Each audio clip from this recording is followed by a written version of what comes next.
The most scrutinized position on the Texans team, the offensive line. And this collective group of 5 guys they will pick to be the starters. It's going to be very interesting, very instructive to watch. And, of course, we'll have a lot of eyes on that, and we'll be paying attention. And there's not always a lot you can read from practices, but I do draw some conclusions at times by how they handle speed rush, power, and, of course, joint practices and preseason games and watching the lineup. So what we expect is the way they ended the spring is the way they will start training camp. And that means Cam Robinson, left tackle, first team. Left guard, Laken Tomlinson. Center, Jake Andrews. Right guard, Titus Howard. And right tackle, Blake Fisher, the incumbent. So we'll go through all the guys. We'll talk about the offensive line. We'll talk a little bit about my conversation I had with Laken Tomlinson. Hope you guys watch that. Please encourage you guys to take that in and listen to him. He talked about the vibe of the offensive line, the buy-in with Cole Popovich, and the blocking out the outside noise. Obviously, they've been ranked last by Pro Football Focus. I think they could be a lot better than that, but that's where they are projected from an analytics standpoint. So there's some negativity there with the offensive line and how they're regarded. Okay, that's fair. They had a bad season last year, and when Nick Caserio and D'Amico Ryans looked at this team, they felt like they needed to make change. D'Amico said it at the combine. He gave the answers to the test. He showed you the blueprint. He said, we're going to reset. Reset. That's what they did. So just Titus Howard, who's moved to right guard, and Blake Fisher are back as projected first teamers. They could have had Jared Patterson. They could have had Hugh Scruggs. They could have had more continuity. Of course, they trade Laremy Tunsil, blockbuster offseason trade, and they are starting fresh. So let's start with Cam Robinson, replacing Laremy Tunsil. High-profile spot. He's got big shoes to fill. Laremy, yes, he had a lot of penalties. Laremy had some lapses sometimes in run blocking. One of the best, most gifted pass protectors. Great kick step, great punch, great feet. Always on his feet, always moving in a good football position, athletic position. Cam Robinson is real solid. I had a chance to talk to the Vikings about him. They thought he did a good job. I've heard good things about Cam in terms of leadership and how he handles himself. And he is expected to be a leader. And they signed him to a deal that's worth almost $15 million a year to lock down a left tackle spot. I think he can do it. To me, a lot of these things are kind of pass-fail. I think he's way above pass. He's not a fail as a left tackle. He can get it done. Laken Tomlinson, you guys heard my conversation with him about the mentality of the line and what he'll bring to the table. He's been a Pro Bowler. He's the only one that's been to a Pro Bowl of this group. And he answers the bell. Durability streak, really impressive. Over 5 years in a row. You have to go back to 2017 for him to miss a start.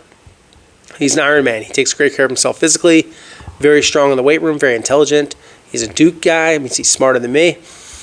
I'm from East Carolina. That's a teaching college and in a farm community. He's from fancy Duke.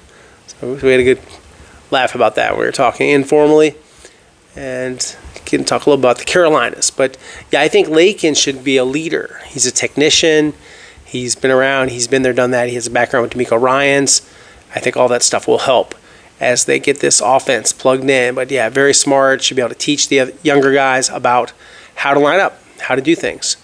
So Jake Andrews, who they got for the Patriots, he played for Cole Popovich, new head offensive line coach, promoted from assistant line coach, and also has a run game coordinator title at Troy when Jake Andrews was a standout at a smaller school, relatively. They're a good football program, but they're not Alabama. That was his position coach. And it's interesting to see, them reconnect in Houston. And so you have Cole and Jake, and you got a good insurance policy in Jared Patterson. That's a good backup to me. Absolutely. Titus Howard, he said he's embracing the new right guard spot. He's played everywhere except for center. He says he'll even do that if they need him to. I think that Titus at the right side, he's already played right tackle, kicking inside. That should allow him to have a lot of movement, to roll up his sleeves, fire off the football, and as he says, hit people in the mouth. So that's good. That's music to fans' ears. That's what they want to hear from Titus Howard, is get off the football and knock people backwards. If they're doing that, then they'll be successful. If they're not, then the scrutiny will continue and people will still continue to talk about the offensive line.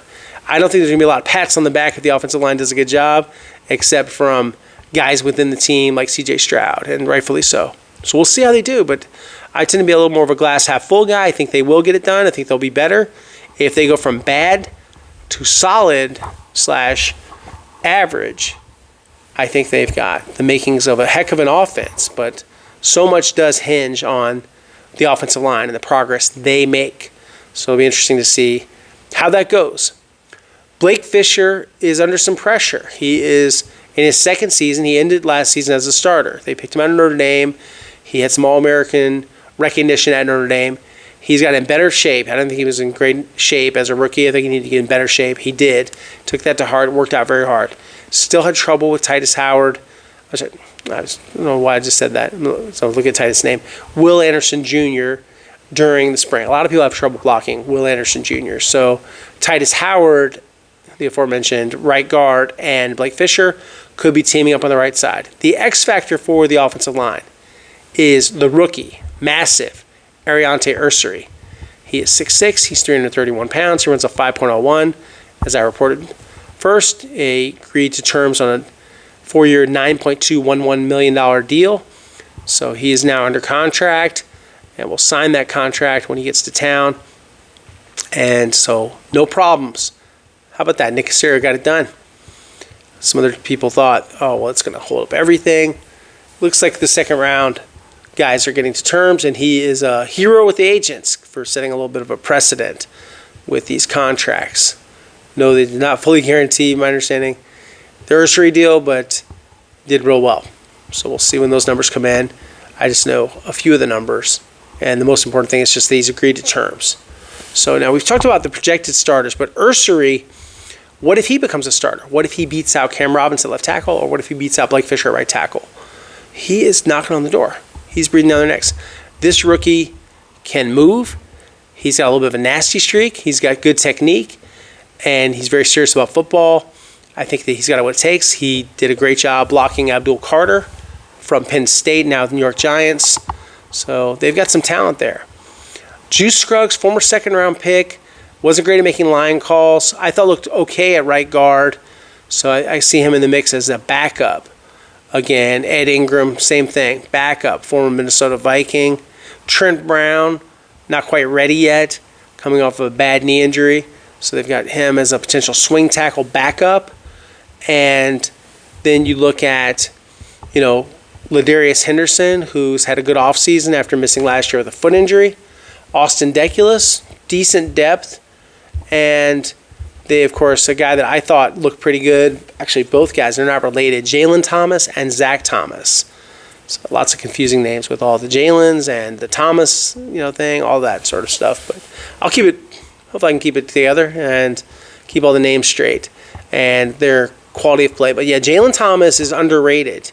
And he worked a lot with the twos. Even though people weren't projecting him there, he did a good job. I think he was ready to have that backup role. Same thing with Zach Thomas, former Patriot, and he's got some good ability, good blocking, very solid. But yeah, the offensive line, they know it. They know they're under scrutiny, and that people think they can't get it done. They understand that, and that's part of it. That's just part of the pressure. It's part of what goes from allowing so many sacks last year. C.J. Stroud was sacked 52 times. It's way too many. 8 sacks in the playoff game. 14 quarterback hits. They have to do better. I think they can do better. They will do better. And in my opinion, this is a team that is set up to do a lot of great things. But a lot of this just hinges on this offensive line. As we wrap up our series here on the offensive side of the football, we're going to see more from this offensive line. It's got to get better. They are committed to improvement, and they have to be. And I think you'll see the influence of Cole Popovich, Dante Scarnecchia protege, someone that had learned a lot from the New England Patriots and a former standout lineman himself at Fresno State. So he's played the position, he's coached the position, and someone that was viewed as a rising coaching star under Dante Scarnecchia until the coronavirus pandemic, when he did not want to take the vaccine, Didn't think that was the right thing for him and his family, and ultimately cost him his job with the Patriots and led to him to coaching high school, then Troy University, and now a second chance in the NFL, working for the Texans. And now that you don't have the, little bit of squabbling between Chris Strausser, who was fired, the head offensive line coach last season, and Cole Popovich, you have a chance for more synergy, for more teamwork, for a better offensive line, for a better overall performance from the blockers. And it does start in the trenches. You got to roll up your sleeves. You got to line up. You got to dominate. You got to get to the line of scrimmage, and you've got to control it. You got to make these defensive linemen intimidated. You cannot get pushed around. You want to be the hammer. Never want to be the nail. You want to be the hammer. And if they truly are, and if they fire off the ball and they do a lot of things, people will respect play action. People will have to come up with more complicated blitz packages, possibly leaving them vulnerable in the secondary. I look at the offensive line, and there's a lot of opportunity for improvement. If it's the same old Texans and they still aren't good enough, even after doing the following: trading Laremy Tunsil, trading Kenyon Green, cutting Shaq Mason, then it's the same old story.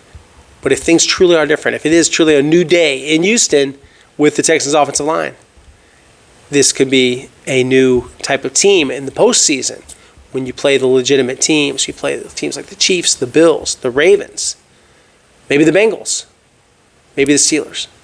A lot could happen. A lot going on with the Texans and their offensive line. That is kind of ground zero for where people are watching. They're focused on that, on the offensive line, and rightfully so. So we'll be watching. We'll be tracking that at training camp, giving you guys the latest information about the offensive line and what's going on there. But, thanks so much for tuning in, guys. And please keep it locked as we continue to preview the Texans training camp. And we'll count down some next on defense. Until next time. Thanks, guys.